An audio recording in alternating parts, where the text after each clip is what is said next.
So you can interview a couple of these guys, and then you stand around and wait.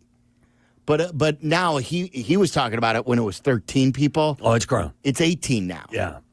And it could get larger. We don't like know at about 13, Liam Cohen. I'm with you. My thought is like the more information you can gather, the better. Like what else are you doing? You're not preparing for the playoffs. We know that's not the case. So you've got plenty of time. This is Chris Canty is on Unsportsmanlike every morning 5 to 7 right here on ESPN 1000. Chris played in the league with the Ravens. He played in the league with the Giants. I believe his wife is from Chicago, so he's followed this closely now. And I think he's gotten to know the Bears a little bit more here.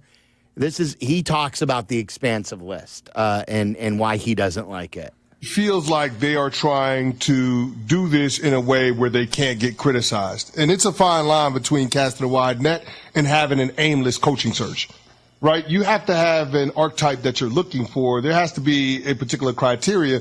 Now, I understand that you want to get as much information as you can on all of these people that are out there throughout the coaching world, just so you can have information if you have to end up coaching against one of these people. Yeah. But I guess my whole point is for the Chicago Bears, it should feel a lot more structured than it already is. Right? We don't know whether it's Ryan Poles or Kevin Warren pulling the strings when it comes to who's making this hire. And you suggested yesterday Pete Carroll being involved in that part. I mean, Ryan Poles doesn't even want to tell us whether or not he got a contract extension. Yeah. Like, I'm assuming that the coaching candidates that are rolling through there are going to ask, but wouldn't you want it out there that you do have job security so the coach that you're interested in hiring knows that this guy is going to be around for the foreseeable future? The guy that actually hires me is still going to be there a year from now? Yeah. So it just doesn't make sense, a lot of the things that they're doing. It feels like it's all about the perception, all about the optics, and less about trying to make sure you get the very best football coach that you can find. You've got to show that you're a functional franchise, and it's got to be in a tangible, meaningful way. You just can't say, hey, we're going to interview 24 people. We're doing due diligence. That means we're functional. No, bro, that's not how this works. And you don't get the benefit of the doubt if you're the Chicago Bears. So when we're ranking the prospective jobs, the Chicago Bears are not at the top of the list. I've got the New England Patriots in front of them. I've got the Jacksonville Jaguars in front of them. Hell, I've got the New Orleans Saints in front of that job. I do. That's the Chicago Bears have to be realistic about who they are and where they're at. And they've got to make sure that they go out and make the very best hire that they can, not just put on a good show during the hiring cycle. And it feels like that's what they've been doing. You know, there's a lot there. I would say the concept of what Ryan Poles' contract status is, while he wasn't willing to answer the question and give you any details about it when he was asked yesterday, he did say whatever candidate comes through here, whether it's in person or via Zoom, that information will be relayed to those candidates. So they'll know what the timeline is. Again, I don't know the necessity for secrecy on some of these issues with regard to football people, but that's the way they want to do business. I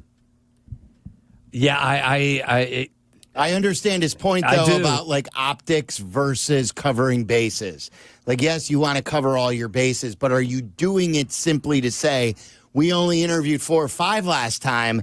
We want to make sure we show people that we're doing things instead of not doing things. And are you letting things get in? Like, are wasted energy? It's wasted energy like you did with scrubbing swear words. Are you wasting energy when you could be using your manpower in a different area than talking to Drew Petzing, talking to David Shaw, talking to Matt Campbell? Again, you could have an expansive list without it being 18 at this time. I would say as well, just to irritate the folks that are giving you a hard time, like I do differentiate between a Zoom meeting and an in-person meeting. And I don't give a rat's ass, to be honest with you, if a couple of the names on the list are offended that Mike Vrabel would get an in-person meeting and all I got was a Zoom. That's up to the Bears. Like maybe Mike Vrabel deserves an in-person meeting because he's got a better resume than you, and they're more serious about him than you. Like, I don't know why they're worried about offending, and with no due respect to Drew Petzing. Mike Vrabel's accomplished more in this league than you have at this point. When we get to the point where we're all cashing our chips, you may have 10 Super Bowls. But right now, I think by anybody with a common sense bone in their body and thinks about football would tell you that Mike Vrabel is a better candidate to all of these people than a few of the names on this list. That's always been my point is, and people have said, well, the Patriots are going to get him anyway. What's the big deal? If he's not serious about the Patriots, you'll get him in round 2. Well, my point is sway him then. If you really think you could get Mike Vrabel and you're interested in him, don't buckle under the pressure. Go all in then. How do you gather Mike Vrabel or Pete Carroll's football intel or information over a Zoom as opposed to him, as Meller, I think, was saying earlier, walking down the hallways of your facility, sees your weight room and, hey, you need to do this way, or your virtual section of your like. There should be no time limit on it. Right. Well, my point is like there's so many different. I just don't think you can get on a Zoom and get an idea of who somebody is. Like, and I may be in the minority there. And if you are truly interested in Mike Vrabel, and the only and I don't know this, I'm speculating, but the only reason you didn't bring him into your facility is because you wanted to have a level playing field for all the other names on your list.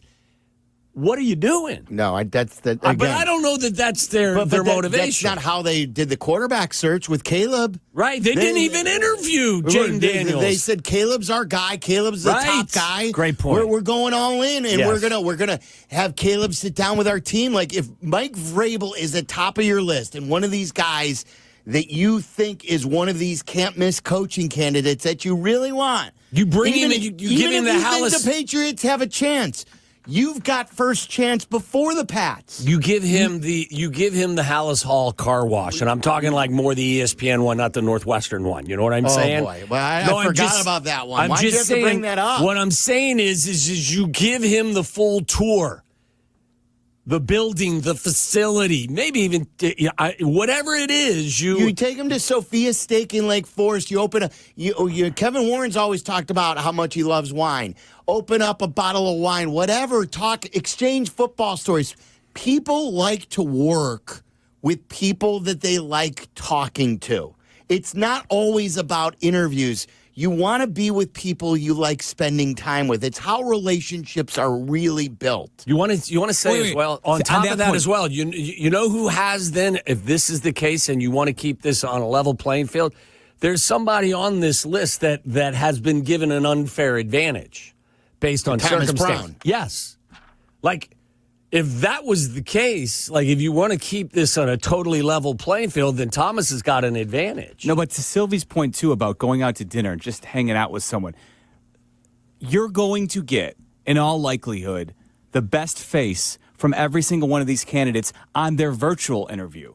But you want to know when you might catch them, not with their guard down necessarily, right, but when you'll get to the true reality of the type of person they are. You spend 3 hours with them inside the facility. Then you say, hey, go back. We're going to drive you over in our car to the hotel. Freshen up, take a shower, take a nap, whatever you want to do. Now we're going to go out to dinner afterwards after we've spent 3-4 hours together. That's when now you get the best stories. Have... That's where you may get the best. It's something that you never, ever thought you would get. And that's when you get the true read on someone, too, when you're interacting with them in that setting. Who would want to pass that up? Like, again, a lot of people are making excuses. People think I'm getting overly angry. I'm not angry. Like, again, it is what it is. This is my lot in life. I'm a Bears fan.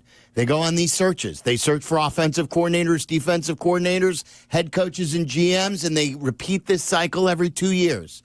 But I don't know how you can say that you wouldn't want an in-person versus a virtual with Mike Vrabel. All you're doing is arguing for the laundry right now. Instead of just saying, yeah, you know what? They don't deserve the benefit of my doubt.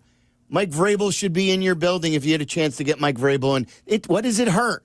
They're a $1 billion organization that could fly him into first class. Well, they're $10 billion. $10 billion. What did I say? You said $1 billion. I would say multiply that by 10. Yeah, multi-billion-dollar organization.